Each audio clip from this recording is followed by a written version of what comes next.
but I know y'all can handle it. Yeah. So, Coach, you have been on the job for a few months now. You've been through spring, been able to implement, some of the things you want to do. How have you seen it come together and move things? Because there's a lot of energy and excitement around your program that hasn't been there for quite some time. I've been telling everybody the best thing that's going on right now is we have a very healthy locker room. I always tell everybody we can go faster, we can work harder, but we are going really fast. We are working really hard. The best thing, though, is where we could take it to the next level is everybody's going in the same direction. We have the guys have bought in. They believe in what we're doing. And so now it's just another June and July of getting stronger, understanding what we're trying to do, working that much harder, and feel like we're going to be in good shape going into the fall.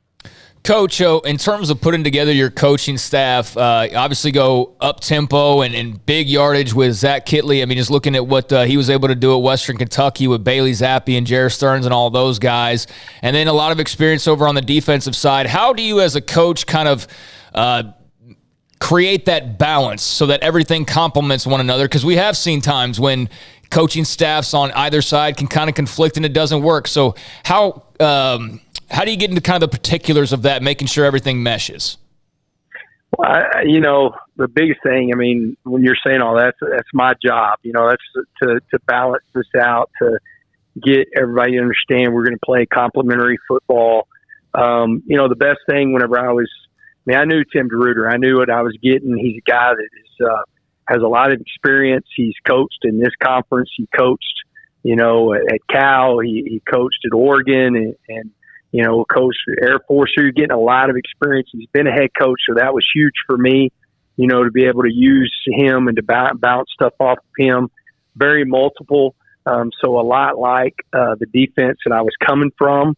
And so I felt really good.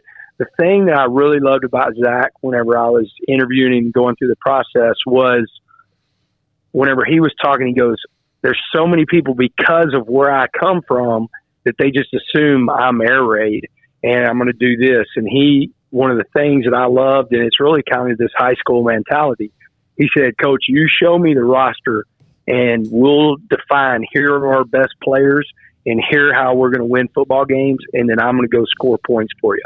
And so I was like, that's what you have to do at the high school level. You got to play with what you have, and you get your best players on the field, and then you develop this identity. And so I think with those two guys, another thing that's great about both of them, they don't have egos. Neither one of them will try to win the spring. We never had a situation where one guy was trying to game plan for the other guy. It was always, how can we put our stuff in? Hey, I need this from you. You need this from me. And they played off of each other. And so I think there's a really good chemistry between those guys. And then on the defensive side, you want a guy that's kind of been a part of an offensive style like that. And the thing about Coach DeRuyter, as much as he's done this, he's had offenses that were, tempo and he understands how many guys he's got to play on defense to make sure we're fresh so we can play good defense.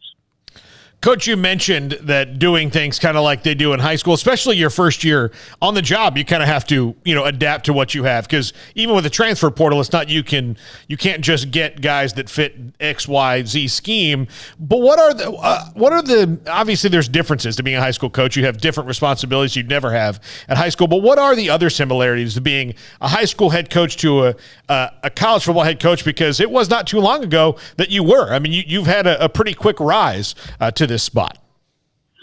Well, I think the size of the staffs are very similar. When you're at a 6A high school and you have two middle schools and a freshman campus, I mean, we had 32 full-time coaches.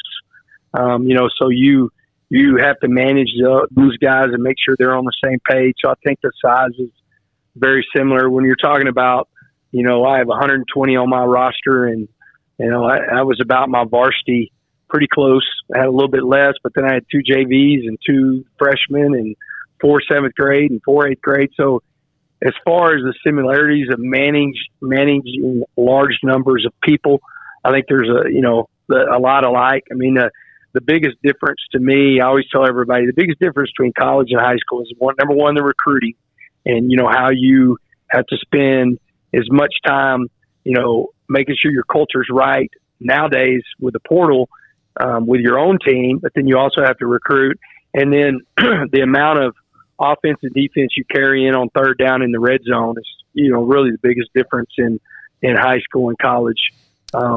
They're very, very similar coaching, especially if you're coaching, in a metroplex, a metropolitan area at a large school. Coach, I'm sure every interview you do, you